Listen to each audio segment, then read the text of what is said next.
আসসালামু আলাইকুম। যেভাবে কাঁচা তরকারির অনেক দাম বাড়তেছে, সেভাবে সাধারণ মানুষদের কিনে খাওয়া অনেক কষ্টকর। 5 কেজি আলু 100 টাকা, আলহামদুলিল্লাহ এটা অনেক কম আছে। কিন্তু এই শাকের শুধুমাত্র বিচিগুলো 70 টাকা 5 কেজি ধরে বিক্রি করতেছে। আর দেখতেছেন যে কাঁচা সবজি বিভিন্ন জিনিসের যে পরিমাণ দাম, আল্লাহু আকবার। যারা কাঁচা বাজার কিনতে যান তারা আসলে এটা হঠাৎ করে দেখে কীরকম একটা অবাক লাগতে পারে।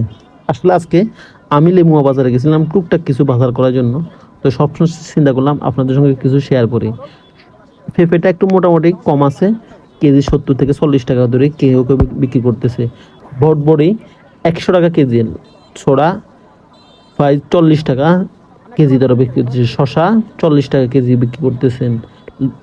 পটল 70 টাকা 80 টাকা এরকম কেজি দরে বিক্রি করতেছে। আমি এখন যে দোকানে আছি এই দোকানে আসলে মোটামুটি লেবু বাজার সবচেয়ে কম রেটে সেল করা হয়। আর আপনারা জানেন সবথেকে বড় জিনিসটা হলো দেখেন এরকম একটা নারকেল 100-120 টাকা করে বিক্রি করতেছে। আসলে যে পরিমাণে দাম, এই পরিমাণে আমাদের মতন সাধারণ মানুষদের কিনে খাওয়া অনেক কষ্ট হয়ে যেতে পারে।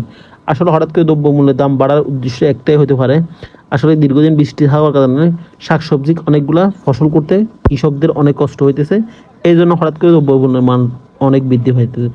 এক মুঠা আপনার ঠোঁয়াশ প্রায় 40 থেকে 50 টাকা বিক্রি করতেছে। কীভাবে সম্ভব? একটা কচু প্রায় 30 থেকে 40 টাকা 50 টাকা এরকম করে বিক্রি করতেছে। যেটাই ধরবেন আপনি মোটামুটি কিছুদিন আগের থেকে এখন অনেক দাম বেশি। আসলে এক মুঠো শাপলা দেখতেছেন দেন 30 টাকা বিক্রি করতেছে। এভাবে সব কিছু জিনিসের অনেক দাম বেশি হয়ে গেছে। এই জন্য আমাদের এখন হাতের নাগালে অথবা যাদের মধ্যে আয়ের ভিতরে লোক যারা আছে তারা মোটামুটি কিনে খেতে অনেক কষ্ট হইতেছে।